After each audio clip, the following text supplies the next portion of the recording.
রিক নামের এক গরিব ছেলে তার অসুস্থ মায়ের সঙ্গে থাকতো এবং তার দেখাশোনা করত। একদিন যখন রিক তার মায়ের জন্য খাবার বানাচ্ছিল, তখনই তার মা বাইবেল পড়তে পড়তে হঠাৎ করে একটি বন্দুক বের করে ফেলেন। রিক বুঝতে পারে যে কিছু একটা ভুল হতে চলেছে, কিন্তু সে তার মাকে বাঁচাতে পারে না। এই ঘটনার 3 বছর পরেও রিক তার জীবনকে সামলানোর চেষ্টা করে যাচ্ছিল। সেই সকালে যখন সে কাজে পৌঁছায়, তখন জানতে পারে যে তার চাকরি অন্য কাউকে দিয়ে দেওয়া হয়েছে। কোনো কারণ ছাড়াই তাকে কাজ থেকে বের করে দেওয়া হয়েছিল। এরপর রিক তার বন্ধু জেরেমির কাছে গিয়ে কাজ চাই। জেরেমি কোনো মতে জোগাড় করে তাকে একটি বড় প্রাসাদে কাজ জোগাড় করে দেয়। প্রাসাদে কাজ করার সময় রিক সামান্য আঘাত পায়। সে সেখানকার ম্যানেজার অ্যান্টোনেটের কাছে ফার্স্ট এড কিট চাই। প্রথমে অ্যান্টোনেট রিককে বকা দিতে শুরু করে, কিন্তু যখন রিক জানায় যে সে ব্যান্ডেজ করার পর আবার কাজে লেগে যাবে, তখন অ্যান্টোনেট তাকে প্রাসাদের ভেতরে নিয়ে যায়। রিক যখন ব্যান্ডেজ করছিল, তখনই আরেক পরিচারিকা এসে অ্যান্টোনেটের কানে কানে কিছু বলে। এটা শুনে অ্যান্টোনেট রিককে বাইরে যেতে বলে। বাইরে বেরোনোর সময় রিকের নজর টেবিলে রাখা কিছু টাকার উপর পড়ে। তার নিজের অসহায়তার কথা মনে পড়ে এবং সে সেখান থেকে কয়েকটি নোট তুলে নেয়। কিন্তু যেই সে টাকা তুলে ঘর থেকে বের হয়, তার চোখ প্রাসাদের মালিক জর্জের উপর পড়ে। জর্জ সেখানে বসে রিককে চুরি করতে দেখেছিলেন। অ্যান্টোনেটও সেখানে চলে আসে এবং সাথে সাথে রিককে চাকরি থেকে বের করে দেয়। এটা শুনে রিক খুব ভয় পেয়ে যায় এবং তার দরিদ্রতার কথা বলে ক্ষমা চাইতে শুরু করে। কিন্তু আসল অবাক করা ঘটনা ঘটে তখন, যখন জর্জ তাকে ক্ষমাও করে দেন এবং অগ্রিম হিসেবে তাকে 1 গাদা টাকা হাতে ধরিয়ে দেন। সেই রাতে রিক তার বন্ধু জেরেমির সাথে থাকতে চলে যায়। জেরেমি মজার ছলে রিককে জিজ্ঞেস করে, যদি তোমার অনেক টাকা হয় তাহলে তুমি কি করবে? রিক জানায় যে সে প্রথমে পৃথিবীর সুন্দর সুন্দর জায়গাগুলো ঘুরতে যাবে, কিন্তু তার চেয়েও বেশি সে তার প্রাক্তন প্রেমিকা তানিয়ার সাথে আবার সম্পর্ক স্থাপন করতে চাইবে। এটা শুনে জেরেমি তাকে নিয়ে মজা করতে থাকে। পরদিন সকালে যখন রিক আর জেরেমি নিজেদের মধ্যে কাজ ভাগ করে নিচ্ছিল, তখনই প্রাসাদ থেকে রিককে ডেকে পাঠানো হয়। রিক জর্জের সাথে দেখা করতে গেলে তিনি তাকে জানান যে তার কোনো উত্তরাধিকারী নেই, যা তাকে খুব কষ্ট দেয়। এরপর জর্জ রিককে জিজ্ঞেস করে যে সে ঈশ্বরকে বিশ্বাস করে কিনা। রিক হ্যাঁ বললে জর্জ তাকে একটি প্রস্তাব দেন। তিনি বলেন যে যদি রিক তার মৃতদেহের উপর বসে খাবার খায়, তাহলে তিনি তার সমস্ত সম্পত্তি তাকে দিয়ে দেবেন। রিকের মনে হয় এটা কোনো ঠাট্টা, কিন্তু জর্জ খুবই গম্ভীর ছিলেন। তিনি বলেন এই সুযোগ তোমার পুরো জীবন বদলে দিতে পারে। রিক এর জন্য প্রস্তুত ছিল না, কিন্তু জর্জ বলেন ভেবে দেখো, টাকার অভাব তোমাকে এই কাজ করতে বাধ্য করবে। কোনো লাশের উপর বসে খাবার খাওয়ার কথা রিকের কাছে খুবই অদ্ভুত মনে হয়, তাই সে অন্য চাকরি খুঁজতে শুরু করে। কিন্তু সে কোথাও কাজ পায় না। তখনই তার বাড়ির দরজায় একজন লোক আসে, যে প্রাসাদ থেকে আমন্ত্রণ নিয়ে এসেছে। সে রিককে বলে, প্রস্তুত হয়ে যাও, তোমাকে প্রাসাদে যেতে হবে। কিছুক্ষণ পর যখন রিক প্রাসাদে পৌঁছায়, অ্যান্টোনেট তাকে জানায় যে মিস্টার জর্জ মারা গেছেন। এরপর সে রিকের সামনে একটি চুক্তিপত্র রাখে, যেখানে লেখা ছিল যদি রিক জর্জের লাশের উপর বসে খাবার খায়, তাহলে সে তার সমস্ত সম্পত্তির মালিক হয়ে যাবে। কিন্তু একটি শর্ত ছিল, তাকে সব খাবার শেষ করতে হবে এবং সে চাইলেও এ ব্যাপারে কাউকে কিছু বলতে পারবে না। রিক প্রথমে কিছু বুঝতে পারে না, কিন্তু কিছুক্ষণ ভেবে দেখার পরে সে রাজি হয়ে যায়, কারণ সে দরিদ্রতার জীবন থেকে ক্লান্ত হয়ে পড়েছিল। এবার জর্জের লাশের উপর খাবার রেখে পরিবেশন করা হয় এবং রিক কোনো মতে সাহস করে খাবার খাওয়া শুরু করে। অ্যান্টোনেট তাকে বারবার মনে করিয়ে দিচ্ছিল যে পুরো খাবার শেষ করা জরুরি, না হলে সে সম্পত্তি পাবে না। যে রিক পুরো খাবার শেষ করে, অ্যান্টোনেট তার হাতে একটি কার্ড দেয়। তাতে জর্জের শেষ কথাগুলো লেখা ছিল। আসলে সেই কার্ডটি এক ধরনের জাদুকরি চুক্তি ছিল, যেখানে লেখা ছিল যে এখন থেকে রিক জর্জের সব সমস্যা নিজের উপর নেবে এবং বিনিময়ে নিজের পবিত্র আত্মা জর্জকে দেবে। কিন্তু রিক সেই মুহূর্তে বেশি কিছু ভাবার অবস্থায় ছিল না। সে বেশি মনোযোগ না দিয়ে চুক্তিপত্রে সই করে। সই করার পর তার অদ্ভুত লাগতে শুরু করে।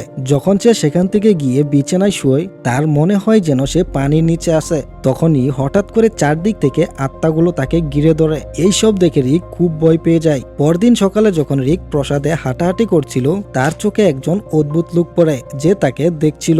কিন্তু পরের মুহূর্তে সেই লোকটা সেখান থেকে অদৃশ্য হয়ে যায়। রিক তার পিছু নেওয়ার চেষ্টা করে, কিন্তু তখনই অ্যান্টোনেট তাকে থামিয়ে দেয়, যেন কিছুই ঘটেনি। এরপর সে রিককে বলে, এখন তুমি এই প্রাসাদের মালিক এবং তুমি তোমার ইচ্ছে মতো সবকিছু করতে পারো। কিন্তু রিক বুঝতে পারছিল না যে এই নতুন জীবন নিয়ে সে কি করবে। তখনই অ্যান্টোনেট তাকে একটি আনলিমিটেড ক্রেডিট কার্ড দেয়, তোমার নতুন জীবনের পুরো মজা নাও। কিছুক্ষণ পর রিক তার জিনিসপত্র নিতে জেরেমির বাড়িতে যায়। সেখানে সে জেরেমিকে কিছু টাকা দেওয়ার চেষ্টা করে, কিন্তু জেরেমি তা নিতে অস্বীকার করে। এরপর রিক তার প্রাক্তন প্রেমিকা তানিয়ার সাথে আবার দেখা করে। তানিয়া তাকে জিজ্ঞেস করে, তোমার কি লটারি লেগেছে? রিক হেসে উত্তর দেয়, লটারির চেয়েও ভালো কিছু হয়েছে। রিক তানিয়াকে তার সাথে ঘুরতে যেতে বলে, কিন্তু তানিয়া রাজি হয় না, কারণ তার এখনো রিকের উপর বিশ্বাস ছিল না।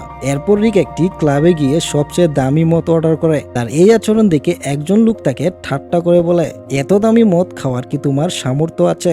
এই কথা শুনে রিক রেগে যায় এবং 2টি বোতল অর্ডার করে, একটি নিজের জন্য আর একটি সেই লোকটিকে দেয়। মদ খেতে খেতে প্রসাদে ফেরার সময় রিক একজন মহিলাকে দেখতে পায়। তখন সে নিজের নাকে হাত দিয়ে দেখে তার মুখে রক্ত লেগে আছে।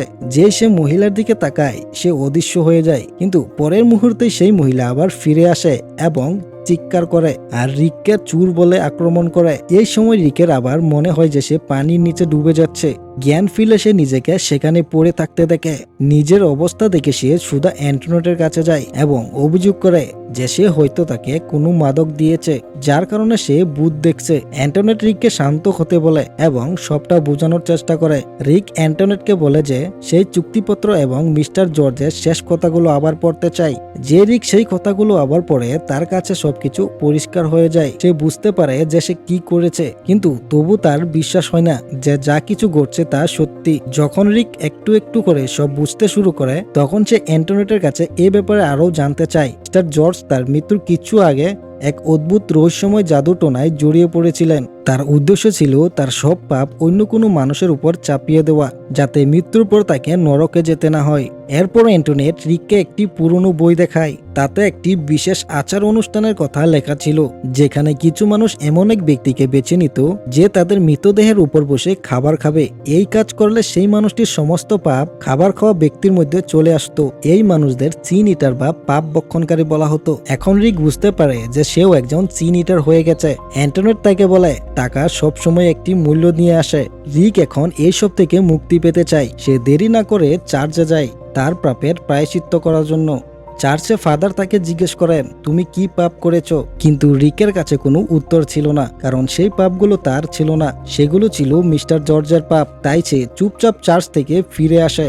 প্রসাদে ফিরে রিক একজন একজন করে সব পরিচারিকাদের কাছে মিস্টার জর্জ সম্পর্কে জিজ্ঞেস করে, কিন্তু কেউ কিছু বলতে রাজি হয় না। শেষে সে অ্যান্টনেটকে হুমকি দেয় যে যদি সে সত্যি কথা না বলে তাহলে তাকে চাকরি থেকে বের করে দেবে। এটা শুনে অ্যান্টনেট সবকিছু রিকের সামনে তুলে ধরে, মিস্টার জর্জের পুলিশ রেকর্ড, একটি অডিও টেপ এবং তার সব স্বীকারোক্তি। রিক যখন সেগুলো পরীক্ষা করে, তখন জানতে পারে যে জর্জের উপর তার স্ত্রীর সুজনের হত্যার অভিযোগ ছিল। জর্জ এই কথা কখনো স্বীকার করে না। সেই ফাইল দেখে রিক বুঝতে পারে যে তার উপর হামলা করা আত্মাটি সম্ভবত সুজনেরই আত্মা ছিল।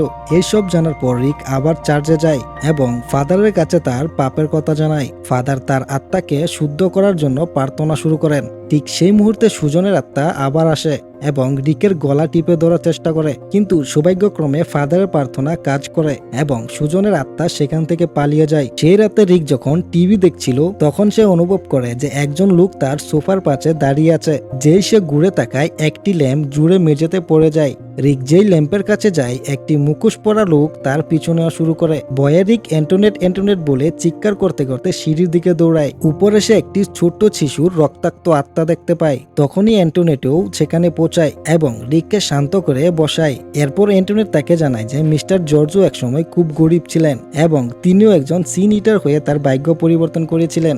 এর মানে হলো জর্জ অনেক পাপ নিজের উপর নিয়েছিলেন এবং তার মৃত্যুর পর সেই সব পাপ রিক পেয়েছে। অ্যান্টনেট জানায় এই যন্ত্রণা কখনো শেষ হবে না। এটাই সহ্য করতে করতে জর্জও নিজের জীবন দিয়ে দিয়েছিলেন। রিক এখন এই সব থেকে মুক্তি পেতে চায়। রিক অ্যান্টনেটকে জিজ্ঞেস করে, এই থেকে বাঁচার কোনো উপায় আছে? অ্যান্টনেট বলে, হ্যাঁ, একটাই উপায় আছে। এই পাপের বোঝা এমন কাউকে দিয়ে দাও যে তা নিজের ইচ্ছায় গ্রহণ করবে, না হলে এটা তোমাকে মরার আগ পর্যন্ত সহ্য করতে হবে। এরপর সে রিককে বলে, যতদিন বেঁচে আছো টাকার মজা নাও, কারণ জানি না আর কতদিন বাকি। সে রিককে মন শান্ত করার জন্য ওষুধ দেয়, কিন্তু রিক জানায় যে তার এর কোনো প্রয়োজন নেই। এরপর রিক চার্চে যায়, কিন্তু ফাদার তাকে ভেতরে যেতে দেন না। সেই রাতে রিকের ঘুম আসে না। শেষ পর্যন্ত তাকে অ্যান্টোনেটের দেওয়া ট্যাবলেটগুলো নিতেই হয়। যেই সে শুয়ে পড়ে আত্মাগুলো আবার চারপাশে ঘোরাঘুরি করতে শুরু করে।